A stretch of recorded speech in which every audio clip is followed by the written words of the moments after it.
day and welcome to the African News broadcast from Canada. My name is Sandra. Asante top stories.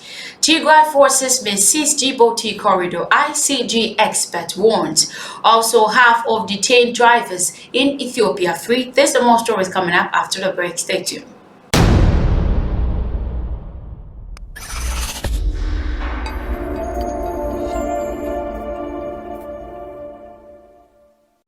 You're welcome back from the break. Thank you so much for staying with me to our first story. Tigrayan forces battling the Ethiopian government could be pushed to seize the country's main trade route, that is the Djibouti corridor, a top expert on the conflict said on Monday. Will Davidson of the International Crisis Group says such a move will put significant economic pressure on the government in Addis Ababa. About, 10 days ago now, they took control of Dese and Kombucha city, two major Amhara cities, and that put them in another significant advance, and that's about 400 kilometers from Addis Ababa. And it looks like the Tigrayan leadership next ambitions are either to try and take control of the Djibouti corridor, Ethiopia's main trade route, that will allow them to exert significant economic press. Will Davidson, the International Crisis Group expert on Ethiopia, his comments came after Tigrayan forces seized the city, key cities of the Dese and Kombucha last week,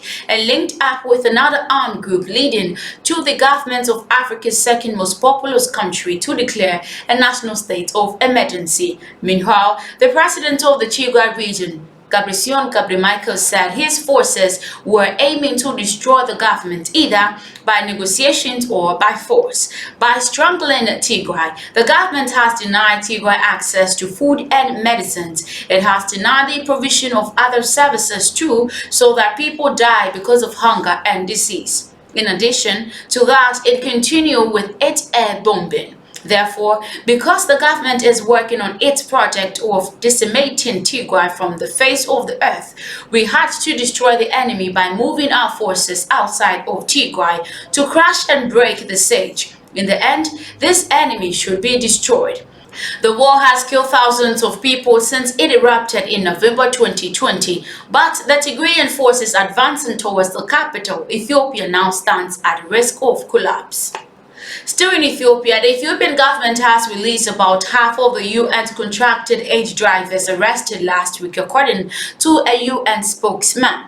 At a briefing in New York, Ferhan Kwak said on Monday that 34 drivers had been released, but 36 others were still being detained. He hoped that the remaining contract workers and 10 UN national staff arrested by the authorities on Friday will be freed as well. The arrest of the UN staff and contract workers followed the federal government declaration of a state of emergency earlier in the month.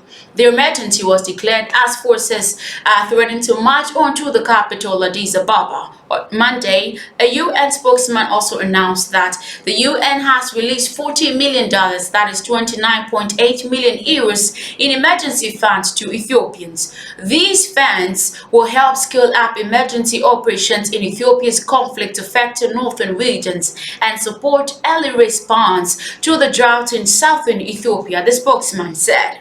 To our final story in Sudan, South Sudanese President Salva Kiir said efforts to break the stalemate in the Sudanese crisis were continuing, pointing to the mediation between he has sent to Khartoum after a military coup. We are still talking to them because unstable Sudan has an impact in the region. It has political, security and economic too, so it is a regional matter, he said, adding that the whole region is affected by the crisis that erupted in Khartoum after the military coup of 25th of October.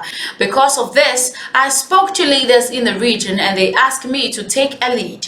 I accepted this assignment and sent a team led by the security advisor, Kiir told the visiting director for the African division at the International Monetary Fund (IMF) during a meeting held on Monday. According to a presidential aide who spoke to Sudan on Tuesday, President said that his team went and engaged the Sudanese leaders, resulting in compromises, including the Prime Minister. This was a good progress. Some officials were released, including the Prime Minister Hamdallah Hamdok, added the South Sudanese official, who has referring to Hamdok's placement under house arrest after his detention on 25th of October. The COP leaders formed a new sovereign council where they excluded the members who had been nominated by the Force for Freedom and Change (FFC) that could sign the constitutional document to government the transitional period on August 17, 2021. We are still talking to them and we hope for the best, and hopefully in coming days there will be something, the presidential advisor said. The African Union Commission is expected to send a team to Khartoum task with the mediation between the civil and military component of the transitional declaration. The African Union Peace and Security Council (PSC) suspended Sudan's membership in the regional body and urged the re-establishment of the transitional authority that has been broken.